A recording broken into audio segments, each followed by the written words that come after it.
ከባለፈው በቀጠለ ጥያቄ ነው ዛሬ የመጣሁት ወይንም የሲኦሲ ጥያቄዎችን ወይንም ደግሞ በዚህ በባለፈው ወር በተሳስ 5 ላይ የተሰጡ የሲኦሲ ፕሮጀክት ጥያቄዎች ናቸው። እዚህ ጋር እንደምትመለከቱት ፕሮጀክት 1 ኬዝ 1 የሚለውን በባለፈው ሰርችላችሁ ነበር የማስተር በጀት ላይ የመጣው። እንዲሁም ደግሞ ከአሁን ዛሬ በክፍል 2 እዚህ ጋር ስለ ፕሮዳክሽን በጀት መጥቶ እዚህ ጋር ሁለት ጥያቄዎችን ይጠይቃል። እሱን እናያለን። እዚህም የተቀመጡ ብዙ ጥያቄዎች አሉ በዚህ አመት የተፈተኑት የፕሮጀክት እያንዳንዳቸው እናያለን ማለት ነው። ሶ እዚህ ጋር እንደምትመለከቱት በኬዝ 2 የመጣው ደግሞ ማይክሮ ኮርፖሬሽን ሃዝ በጀት ሴት for its microchip for next 4 months in 2022 ሚላለ እዚህ ጋር በ4 ወሮች የሽያጭ በጀት ተቀምጧል። እዚህ ጋር አፕሪል ላይ ወደ 20,000 የሚሆን እንዲሁም ሜይ ወደ 25,000 እንዲሁም ጁን ደግሞ ወደ 35,000 እና ጁላይ ወደ 40,000 የሚሆን የተቀመጡ ቁጥሮች አሉ። ጃስት ዩኒት ሶልድ የሚሉ የተቀመጡ ቁጥሮች አሉ። ሶ እነዚህን ቁጥሮች በማየት ደግሞ እዚህ ጋር ጥያቄው ምን እንደተሰጠ ማየት እንችላለን። the company has prepared the production budget for the third quarter ነው የሚለው በጀት ሲዘጋጅ የ3 ኳርተር ወይ ደግሞ የ3 months ኳርተሮችን አዘጋጁ ነው የሚለው። ኢንዲንግ ኢንቨንተሪ ለማግኘት ደግሞ ኢንቨንተሪ ሌቭልስ ኦፍ መስት ቢ ኢኳልስ ቱ 20% ኦፍ ዘ ኔክስት መንዝ ኦፍ ሴል ነው የሚለው።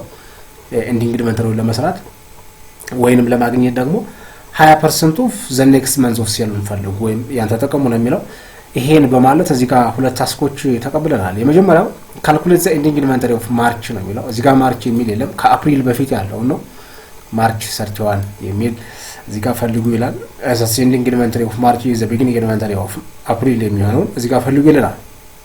ሁለተኛ ታስክ calculate the production budget for the third quarters by month of and in its total የሚለው አጠቃላይ የኳርተር ኦፍ መንዙን በጀት ሴል ወይ ደግሞ ፕሮዳክሽን በጀት ፈልጉ እንዲም ቶታሉን ማስቀመጡ የሚል የተቀመጠ ሐሳብ አለ ማለት ነው።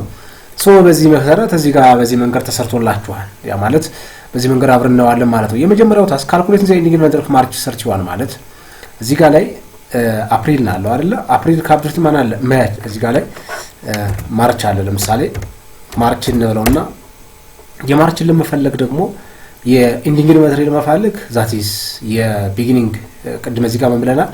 እንደምትመለከቱት ይሄው ኢንዲንግ ኢንቨንተሪ ለመስራት የሚቀጥለውን ወር 20% ተጠቀሙ ይለናል። ስለዚህ ይሄን ለመጠቀም ደግሞ የማርችን ፈልጉ ከተባን ኢንዲንግ ኢንቨንተሪውን ማን ነው የሚለው አፕሪል እንሄዳለን ማለት ነው። ስለዚህ ይሄን ለማግኘት እንደምትመለከቱት አንሰሩ አፕሪል ሴል በጀቱ ታይምስ ኢንዲንግ ኢንቨንተሪ ነው ደግሞ የአፕሪል 20,000 የሚል አለ ሲባዛ በ20% ታደርጉት 4,000 የምትሆን ኢንዲንግ ኢንቨንተሪ ትመጣለች ማለት ነው። በዚህ መንገድ ነው የማርችን አጠቃላይ መስራት የምንችለው ማለት ነው። ነገር ግን እዚህ ጋር ሁለተኛው ታስክ ስንመጣ እዚህ ጋር የተቀመጡ ሐሳቦች አሉ። እነዚህን እያንዳንዳቸውን በመውሰድ ወደዚህ ጋር እናስቀምጣለን ማለት ነው። የአፕሪል በጀት ሴሉ 20,000 ነው የሚለው እንዲሁም ደግሞ የሜይ ስንት ነው የሚለው እዚህ ጋር ነው የምናገኛቸው። ይሄው 25,000 30 እና 40,000 የሚለው አሉ። የሜይ 25,000 ነው 25,000 ይሄን ወስዳለን። እንዲሁም የዛኛው ያ 35,000 ነው የሚለው እዚህ ጋር እንወስዳለን 35,000 እንወስዳለን ማለት ነው። እዚህ ጋር ኳርተር ያጠቃላይ የሶስቱ ሳሜሽን ኦፍ 3 months which is equal to 80,000 ብር ነው ይመጣው። እሱን ደምረን እንወስቀምጣለን። በት የመጨረሻው የጁላይ ደግሞ 40,000 ብር የሚል ተቀምጦልናል። እሱን እናስቀምጣለን። ሶ ይሄን ካገኘን በኋላ እዚህ ጋር ምን ሰራው አዲንግ ኦፍ ዘ ዲዛይር ኢንቨንተሪ ነው። ኢንዲንግ ኢንቨንተሪ ደግሞ ለመስራት የሚቀጥለውን ወር 20% ተጠቀሙ ተብለናል። እዚህ ጋር ላይ ይሄው እዚህ ጋር ላይ ተብለናል። ስለዚህ ይሄ ማለት ደግሞ የአፕሪልን ኢንዲንግ ኢንቨንተሪ ለማግኘት የሜይ ነው የምንሄደው። ዛት ኢዝ የሜይ 25,000 ሲባዛ በ20% ስታደርጉት እዚህ ጋር ላይ 5,000 ብር ይመጣል። 5,000 ብር ይመጣል። በት የሜይ ለመሄድ ደግሞ ጁን ትሄዳላችሁ። ጁን 35,000 አለው 35,000 ሲባዛ በ2 ማለት በ20% ስታደርጉት ወደ 7,000 ይመጣል። ወደ 7,000 ታደርጋላችሁ። እዚህ ጋር ስትመጡ ደግሞ እዚህ ጋር ቆሞ ማስቀመጥ ይተበቅብናል። በዚህ መንገድ ከመጣ የጁን ለማግኘት ደግሞ የምትሻገሩት ከጁላይ ነው። ዛሬ ጁላይ ስንት አለው 40,000 አለው 40,000 ሲባዛ በ20% ወደ 8,000 ያክል ይመጣል ማለት ነው። እሱን እናስቀምጣለን ማለት ነው። ሶ ኳርተር ላይ ስትሄዱ 8,000 ነው የምታስቀምጡት። በዚህ መንገድ እንሰራለን ማለት ነው። ይሄን ካገኘን በኋላ ሰማረን አንድ ቶታል ምን ያህል ያስፈልጋል የሚለው ይሄ 25,000 ያክል የሚመጣ እንደሆነ ያሳየናል ማለት ነው። በተጨማሪ ወደሚቀጥሉት ነው ደግሞ 25,000 ሲደመር 7,000 ወደ 32,000 ያክል ይመጣል። 32,000 ያክል ይመጣል ማለት ነው። 35,000 ሲደመር 8,000 43,000 ያክል ይመጣል። ይሄም እንደምትመለከቱት 43,000 ያክል ይመጣል። በተጨማሪ ደግሞ 8000 ሲደመር 80000 88000 የሚለው በትክክል ይመጣል ማለት ነው። በዚህ መንገድ ከሰራን በኋላ እዚህ ጋር ላይ ያለው ፎርም ለስ ማነው ቢጊኒንግ ኢንቨንተሪ ሲንስካንስ ደግሞ የአፕሪል ለማግኘት የማርቹ ኤንዲንግ ኢንቨንተሪ ቅድም እዚህ ጋር 4000 አመጣናት ለዚህኛው ቢጊኒንግ ትሆናለች።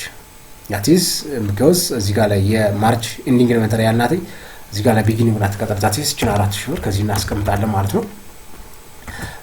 የሜን ቢጊኒንግ ኢንቨንተሪ ለማስቀመጥ የአፕሪል ኤንዲንግ ነው ሳልሳቲስ እቺን 5000 ወደዚህ እናወርዳለን ማለት ነው። በጣም ቀላል ነው። በዚህ መንገድ እናስቀምጣታለን ማለት ነው። በስ የጁን ኤንዲንግ ኢንቨንተሪ ማለት ነው ቢጊኒንግ ለማድረግ ደግሞ የሜን እንወስዳለን ማለት ነው። የሜይ ኤንዲንግ ኢንቨንተሪ 7000 ነው አይደል? የለጁን ይሄ ቢጊኒንግ ነው ይሄዳል ማለት ነው። 7000 የሚለው በዚህ መንገድ እናስቀምጣለን። ሶ as a quarter of beginning inventory ከሆነ ደግሞ the first one ነው ያለችው እንወስዳለን ማለት ነው። 4000 ብር እንወስዳለን ማለት ነው። ሶ በዚህ መንገድ ከጨረስን must be subtract ነው የምናደርገው 25000 ሲቀነስ 4000 21000 ይመጣል። ከዚህ ጋር ላይ እንደምትመለከቱት በጣም ቀላል ነው ሲወሲው።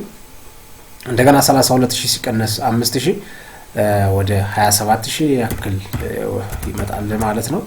43 ሲቀነስ 7000 ወደ 36000 ያክል ይመጣል ማለት ነው። በተጨማሪ 88000 ሲቀነስ 4000 84000 ያክል መልሱ ይመጣል ማለት ነው። ይሄ ነው በቃ ሲኦሲ የሚባለው ይሄ ነው። ምንም የተለየ ነገር የለውም። ሶ በዚህ መንገድ ካልኩሌት በማድረግ አጠቃላይ መጨረሻ ላይ ሊመረት የሚፈልገውን ምርት ያክል በዚህ መንገድ ማግኘት የምንችልበት ሂደት ያለ ያሳየናል ማለት ነው። ይሄን ይመስላል። በሚቀጥለው ደግሞ በሌላ ቪዲዮ እስከምንገናኝ መልካማችሁ ይብዛል። ነገር ግን ጥያቄ ካላችሁ እንደው ማሳን ካለ ኮሜንት ሴክሽን አስቀምጡልኝ። እስከዛ ድረስ መልካማችሁ ይብዛልኝ። ቻው።